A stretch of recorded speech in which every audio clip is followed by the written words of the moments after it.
प्रदेश को नशा मुक्त बनाने के लिए प्रदेश सरकार विभिन्न तरह के कार्यक्रम चला रही है। इसके साथ साथ नारकोटिक्स कंट्रोल ब्यूरो भी अपने स्तर पर कई बड़े एक्शन ले रहा है।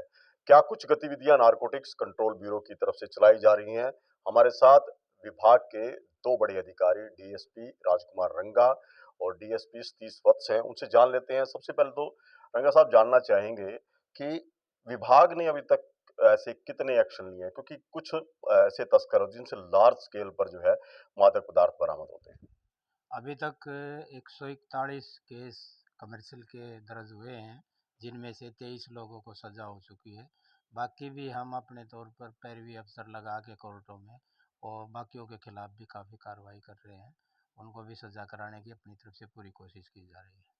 सर, एक बात और देखने को आती है कि जो भी यहाँ से तस्कर या बेचने वाला पकड़ा जाता है, उसके तार कहीं न कहीं हमारे पड़ोसी राज्यों से जुड़े होते हैं।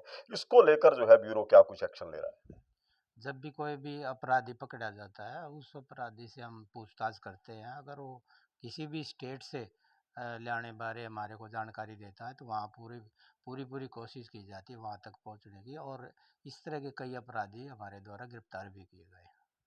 तो बिल्कुल देखिए, हरियाणा का नारकोटिक्स कंट्रोल ब्यूरो ना सिर्फ हरियाणा में इस तरह का एक्शन ले रहा है, लेकिन ये तार जहां पर जुड़े होते हैं उन पड़ोसी राज्यों में भी ब्यूरो के द्वारा एक्शन लिया जाता है। हमारे साथ सतीश वत्स जी भी हैं, उनसे जान लेते हैं। सर, एक नया इनिशिएटिव जो है शुरू की है विभाग ने, जिस तरह से हमारे गांव में प्रचलन है कि शपथ दिलाई जाती है कि वो काम नहीं करेंगे, तो इसको लेकर क्या कुछ प्रयास किए गए हैं? देखिए, हमारी सामाजिक परंपराएं हैं, जो हम धर्म को मानने वाले लोग हैं, वो शपथ के लिए बड़ा महत्व है उनका। किसी चीज़ की अगर शपथ दिला दी जाए तो बंदा उसको काम को नहीं करता है। तो एक ऐसी ही एक हमारी परंपरा है लोटे में नमक डालने वाली, जो पुराने समय से चली आ रही है। हम भी अपने बुजुर्गों से सुनते आए हैं।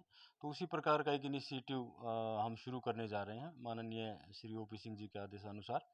इसमें जो लोग ऐसे जो नशे की आदी हैं या नशा बेचने के आदी हैं, या उनके ऊपर आरोप लगते हैं, या हमें उनके ऊपर शक है, या समाज को उनके ऊपर शक है, ऐसे लोगों को हम गांव-गांव जाके इकट्ठा करेंगे और एक पंडित के माध्यम से हम उन्हें बताएंगे कि इसके क्या बैड इफ़ेक्ट होते हैं। कोई अगर शपथ जो ली है उसने दिल से, लोटे में नमक डाल के शपथ ली है, उसको तोड़ देता है, तो उसको क्या सामाजिक, आर्थिक और निजी नुकसान उसको होते हैं। तो पहले ये समझा के फिर उनसे लोटे में नमक डलवा के शपथ दिलवाई जाएगी, ताकि वो बाध्य हो जाएँ, उसको किसी चीज़ का डर रहे कि तेरा ये नुकसान हो जाएगा शपथ तोड़ेगा तो। तो इस प्रकार की भी हम प्रक्रिया परसों से शुरू कर रहे हैं, और हो सकता है हम इस तरीके से इसमें कारगर साबित हों। तो बिल्कुल देखिए, हरियाणा की सामाजिक मान्यताओं की बात की जाए तो लोटा नमक की जो शपथ है वो उसको काफी महत्व दिया जाता है, या कहें कि एक उसको बांध दिया जाता है कि वो व्यक्ति वैसा काम नहीं करेगा जिस चीज की उसने शपथ ली है। तो आपको क्या लगता है कि इस तरह के प्रयास जो है वो कितना असर दिखा पाएंगे? देखिए, अवश्य ही मुझे लगता है कि अभी धर्म पर सारी चीज़ें टिकी हुई हैं, और कुछ लोग अधर्मी भी हैं बीच में। तो धर्म हमेशा ही ऊपर रहता है, तो ज़रूर हम इसमें कामयाब होंगे, और काफ़ी लोग जो इस तरह की एक्टिविटी में इन्वॉल्व हैं, वो इस चीज़ की शपथ के डर से वो अवश्य ही छोड़ेंगे। तो एक और प्रयास जो है किया जा रहा है कि जो लगातार ऐसे मामलों में पकड़े जाते हैं कि वो नशे की बिक्री करते हैं, बड़े स्तर पर करते हैं, उनके खिलाफ जो है एक आर्थिक दंड के तौर पे भी एक्शन लेता है ब्यूरो। इसमें क्या कुछ अभी तक कार्रवाई हुई है? देखिए, कानून में प्रावधान है कि जो लोग गैर कानूनी तरीके से एनडीपीएस मतलब नशीले वस्तुएं बेच के जो धन कमाता है, उसको सरकार कुर्क कर सकती है, जब्त कर सकती है।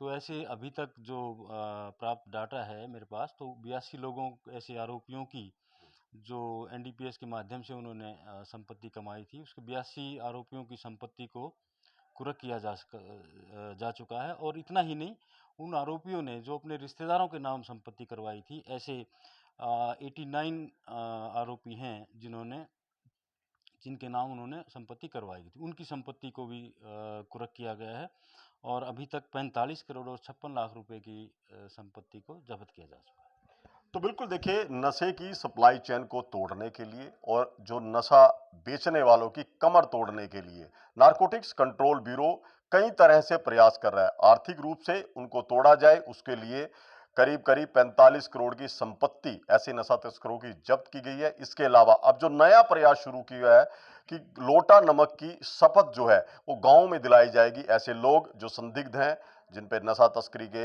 या नशा बेचने के आरोप लगे हैं, उनको सामाजिक रूप से जो है लोटा नमक की शपथ दिलाई जाएगी ताकि वो इस काम से दूर हटें और हरियाणा जो है वो पूरी तरह से नशा मुक्त हो सके। करनाल से महेंद्र सिंह, इंडिया न्यूज हरियाणा।